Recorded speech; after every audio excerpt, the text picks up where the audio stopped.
Three, two, one.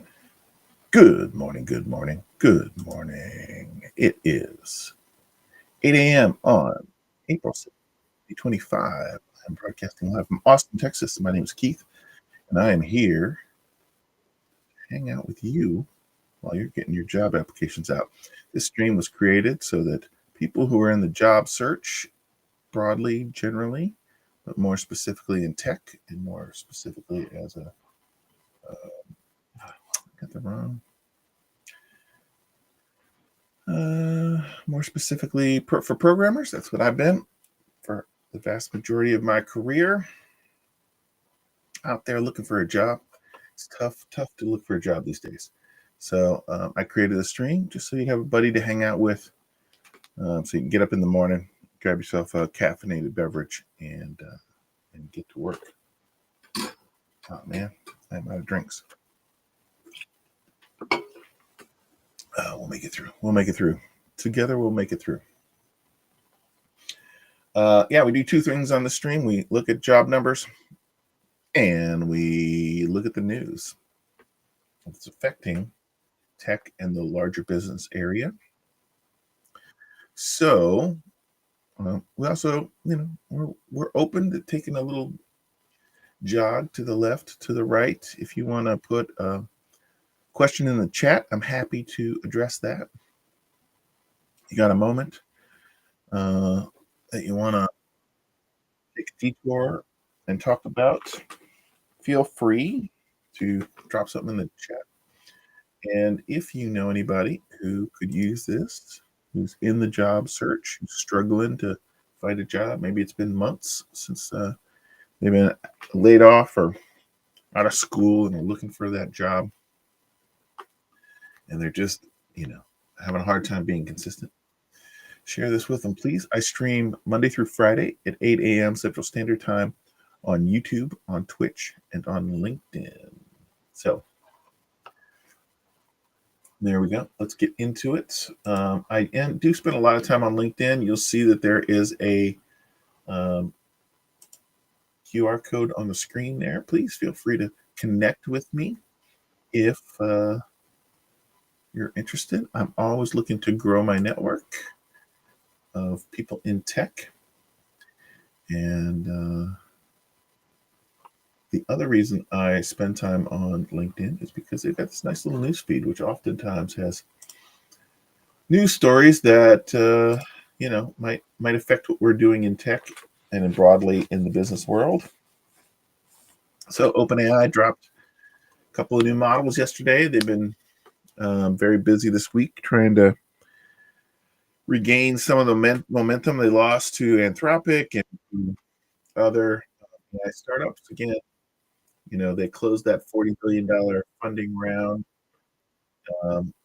Some of that is contingent, but in general, when you get a big influx of capital, unlike most businesses these days that feel like they don't have much of a runway, in a lot of ways, as far as they were ahead a year ago, OpenAI feels like they're kind of fighting for relevance these days, and so they dropped a whole bunch of new stuff, and they hinted that they were in talks to acquire the AI startup Windsurf for approximately $3 billion with a B dollars. They just got $40 billion, and they want to throw that at a M&A opportunity. That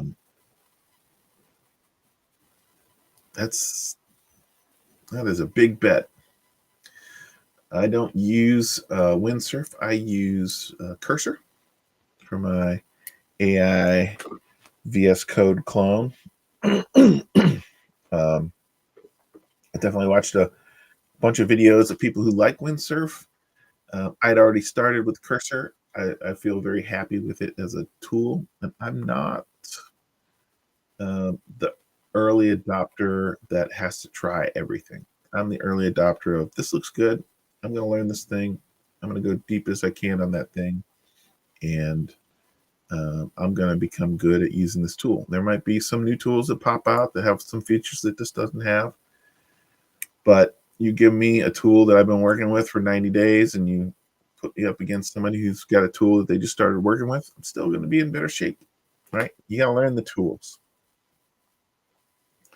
Um, you know, a master sculptor with a small chisel is going to be uh, better than a neophyte with a CNC uh, version of the same thing, right? So uh, it's all just coming too fast. We could be spinning our wheels. Like I don't spend a whole lot of time testing out new models when they come out. So these two new models are dropped. I'm going to wait around a week or two until people who have taken it upon themselves to test all these models and benchmark them, and only if they say like this is so much better than the others will I spend time testing it. It's not my job to test models. That's not my job. My job is to put out code and be productive. And can't be very productive if you spend all your time in analysis paralysis, testing, testing, testing. If that's not your job, rely on experts, and also understand that these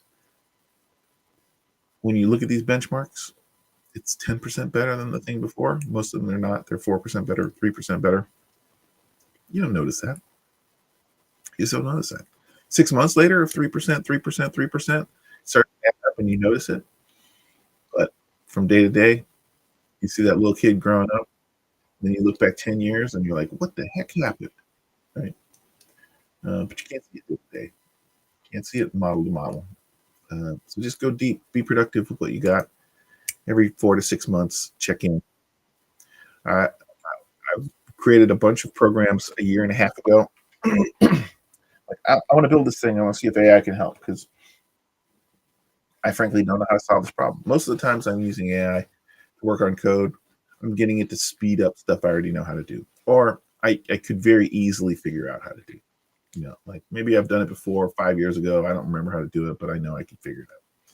And then I work with AI, spits out a bunch of code. You know, some percentage of the time it just works out of the box. Other percentage of the time, like it gives me a jump start and I can figure out the rest. There are some problems like I just don't know how to solve it. There's some I don't have a background in computer vision, but I've got a particular problem that I want to solve that uses computer vision. And I've tried 3 times now get these new models to solve this problem for me, or at least get something that's functional that shows me, oh, I can if it can give me 70% of the way there, I'm willing to put in the time to learn that other 30%. Right? You can't do anything. Can't do anything. This is a problem with these LLMs. Is it's really good at doing things it's seen before, but if you're trying to solve original, unique problems, it's not in its data set. And there's so much talk about reasoning models and all that stuff and solving, problems it hasn't seen. I keep hearing all this stuff. Maybe it works in certain domains, but it's not working on cutting edge programming concepts. That's for sure.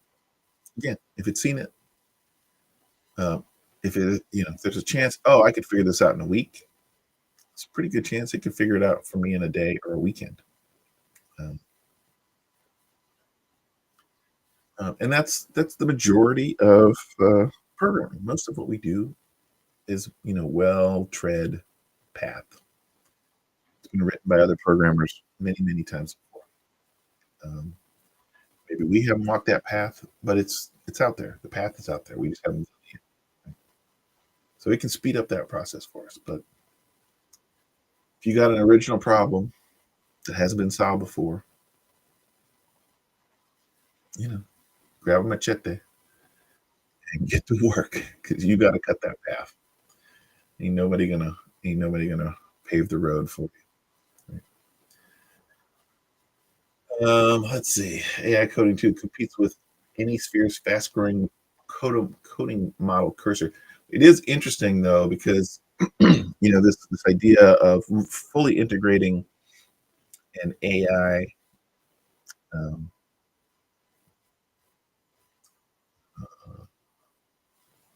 coding partner into your IDE. It's relatively new, right? It's the Wild West. Everybody's kind of rushing out there. There's a half a dozen of those tools that are out there. Well, now a number has been put on one of them. What was Cursor worth last week? I don't know. There's a lot of speculation about that. But what's it worth? Well, you can take a look at how much money they're making. You can go like, well, let's multiply that by X, and that's how much it's worth. That's how traditionally you would value a thing. But as soon as somebody with big pockets says one of your competitors is worth $3 billion, guess what? Now you gotta that's some anchoring right there. Now you got a real number to look at. Like, oh, we've been around a little bit longer than them. We got 20% more customers than them. So what's 3 billion times 1.2? Let's figure this out. All right. So that's interesting. That is interesting. I was a little slow to pick up the Cursor. Cursor had been around for probably 6 months before I picked it up. Um, Again, burned out from all these AI apps, and I had kind of a working solution with VS Code through some plugins, extensions. But never looking back now, man. This is definitely the way to write code. You want to be productive. This is the way to write code.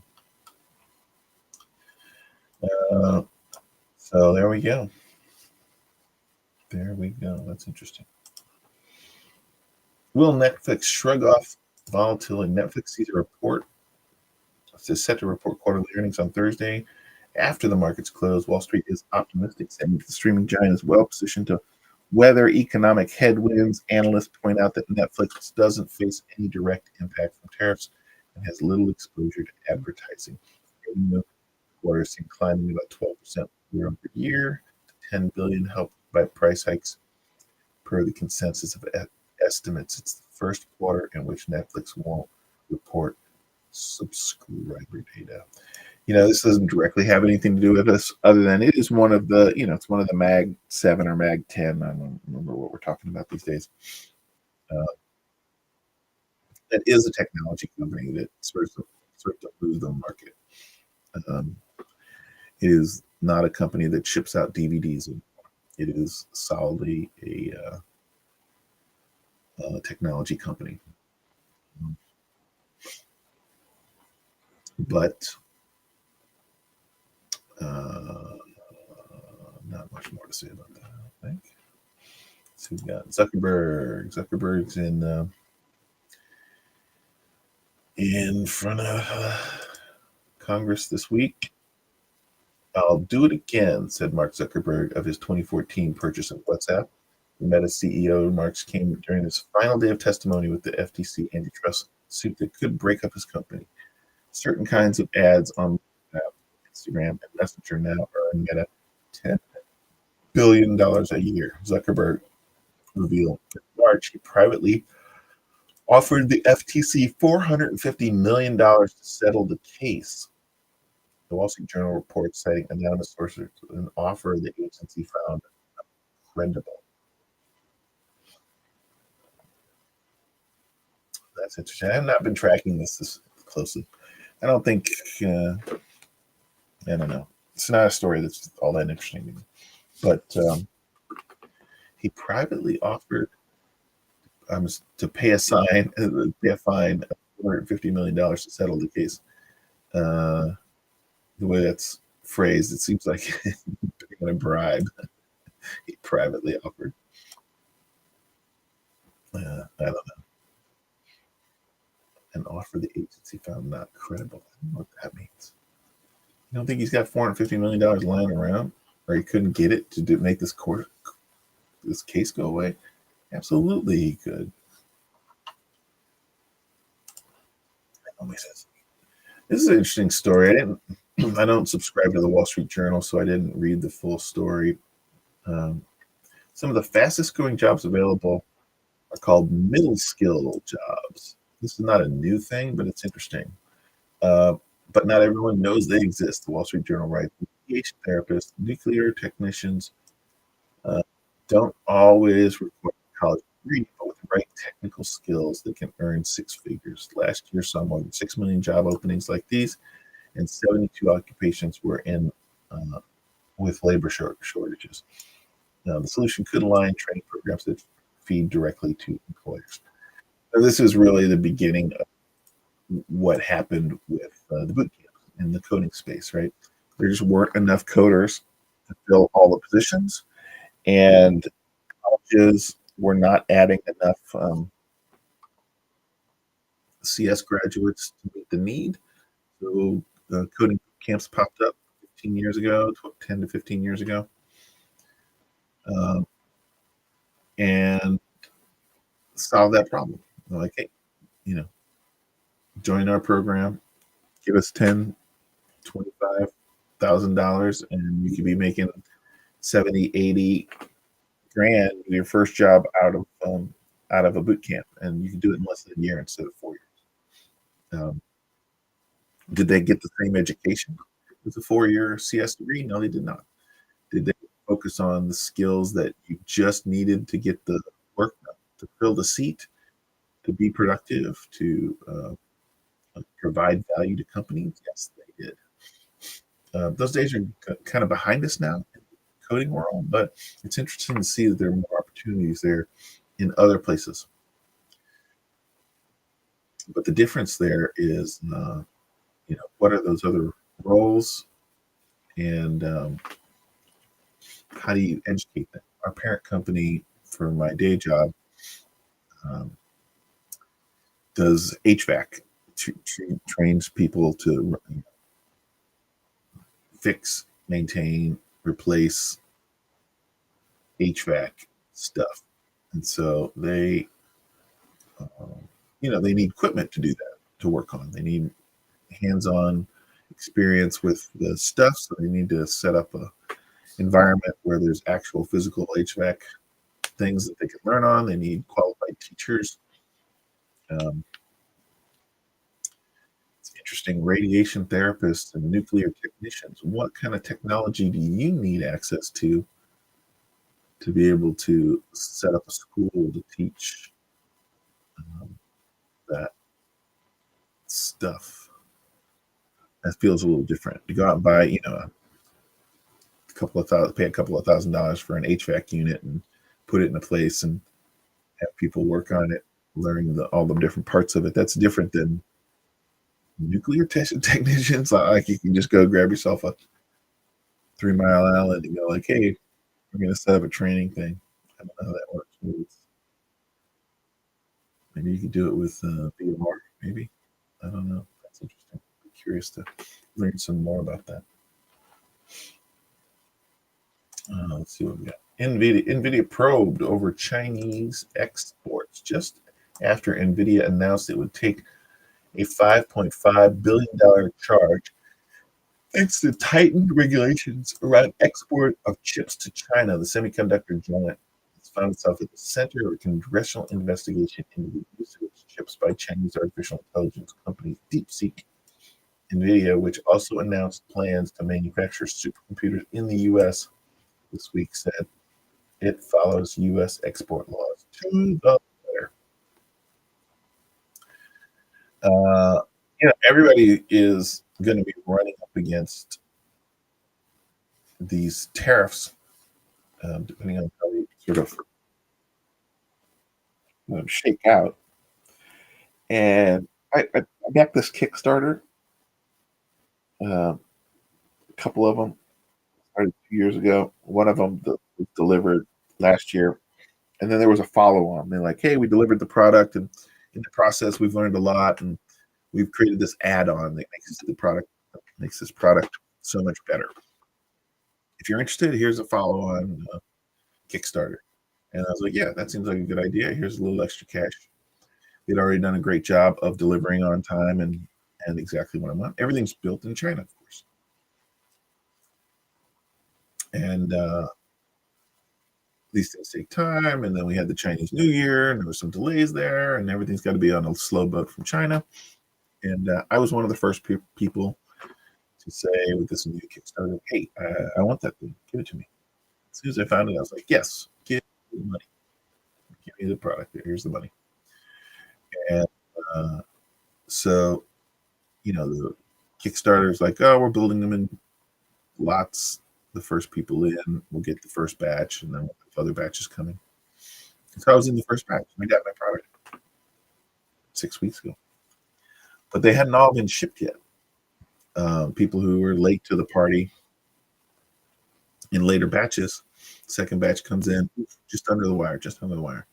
Got them shipped out. Um, and then there's one batch left, but they're not sure. If they put it on the slow boat, it's likely going to have all the tariffs, 145% tariff or whatever. Well, that's not the deal they made with the Kickstarter people. What do they do? Are they uh, are they you know going to cancel it? Are they going to ask their customers to pay 145% tax on that? That doesn't seem cool. Again, not their fault. I feel bad for them. It's the world we live in. But they've already paid. It's one thing to say like, "Oh, we got to import some things and then we're going to raise the prices." It's another thing to say like, "Hey, we said it was going to be this price. You gave us the money, and now we got to go back to you and say it's going to be more money." That's not cool. What's going on there, right? So they're dealing with this real thing. So what they've decided to do is put the stuff on a plane, not on a slow boat. It's going to cost them more money to ship it. They're going to eat the cost, but they're going to get the planes here before the tariffs kick in. The product's done, but again, you put it on a slow boat, it's going to take a while to get here. And then in the meantime, and in between time, they're setting up two shipping facilities, one in China and one in the United States for future stuff. So uh, every business is trying to react to this, including small businesses, which are hit the hardest because they don't have the checkbook to go out of the port and write a check for $1.2 million because now everything's that much more expensive. Like, I don't know, man. I don't know. That's crazy. Are you guys feeling it all? You guys hearing about what's going on with different companies, small companies? Yeah. Uh, the administration is not happy with Fed Chair Powell, but man,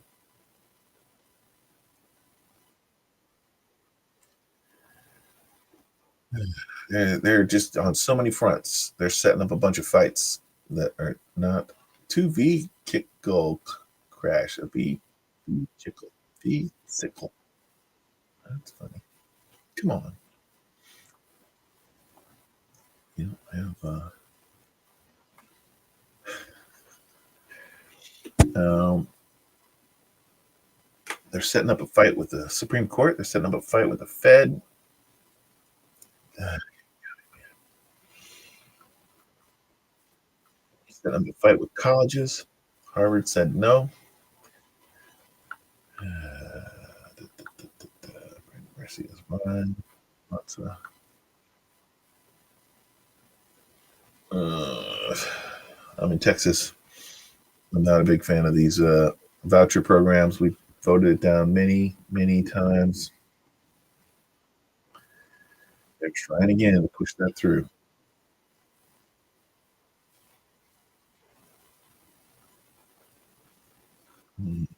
Let's see what's going on in the business world. hmm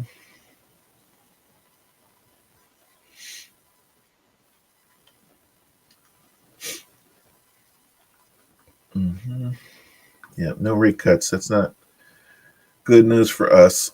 Means money's going to be more expensive. It's going to be harder to buy houses. It's going to be harder to buy cars. When cars get more expensive, uh, all that,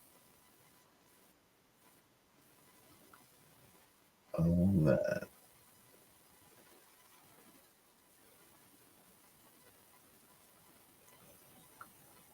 Oh, this is interesting. I've been waiting for this. I'm about 50 pounds overweight. Um, I've been 50 pounds, 40 pounds overweight for the last 5 years. Tried a number of different things, just haven't been able to make it stick on that kind of yo-yo up and down. Got down to 199, back up to 130. Uh, and Ozempic comes out. Like, I keep feeling like willpower. I should be able to do it willpower. I've done it before in the past. I've dropped the weight. I kept it off for years. But it's gotten harder. It's gotten harder. Can't keep it. But the Ozempic, man, it's so expensive.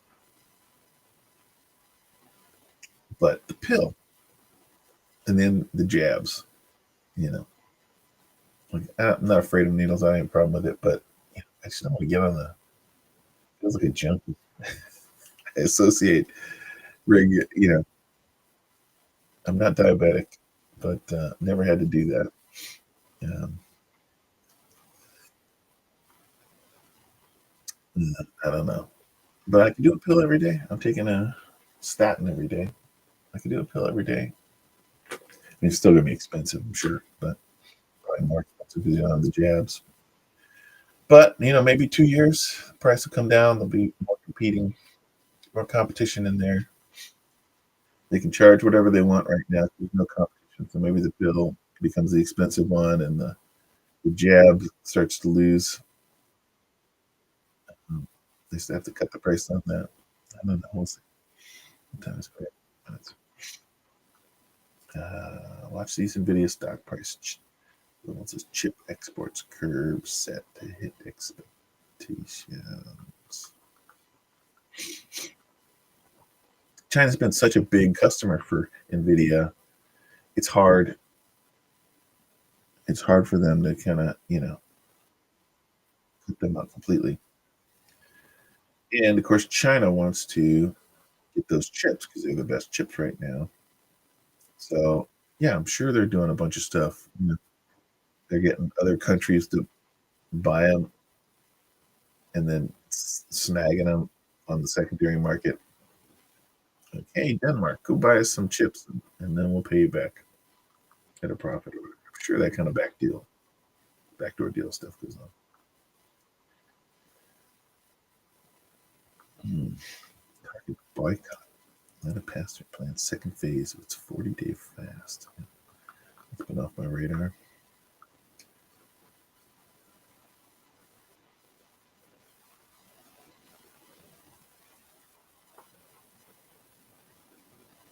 Let's see.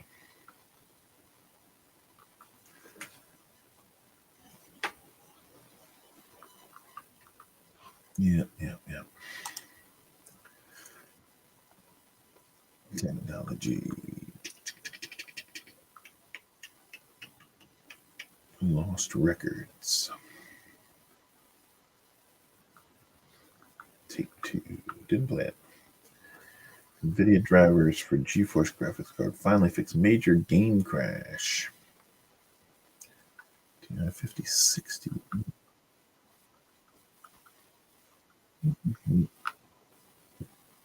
My daughter um, reached out yesterday and was like, because she's been anti-switch because of the cost. She's been, don't, I'm not paying that kind of money. And she reached out yesterday like, you think I should get a Steam Deck?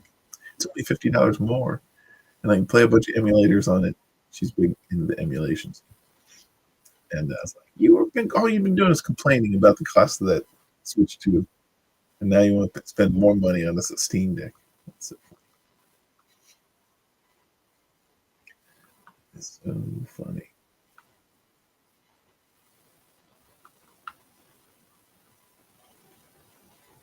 Discord begins testing facial scans for age verification. Discord's face scanning age check started. Where was that? It was on some app yesterday or the day before, and they're like, I just wanted to do a thing. I don't remember what it was. It wasn't like, oh, I need to do this thing. It was just like, oh, what's this all about? Let me see what this is all about. And I clicked on it, and it's like, let's scan your face. And I'm like, I don't know what you want. I've never, I hadn't heard about your app before today, and now all of a sudden you're like, let's scan my face.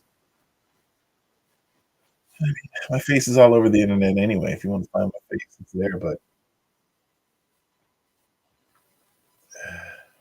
a little uneasy with that. How about you? You okay with giving up your face for some dumb app that you never heard of yesterday? All right, we're past 8:30.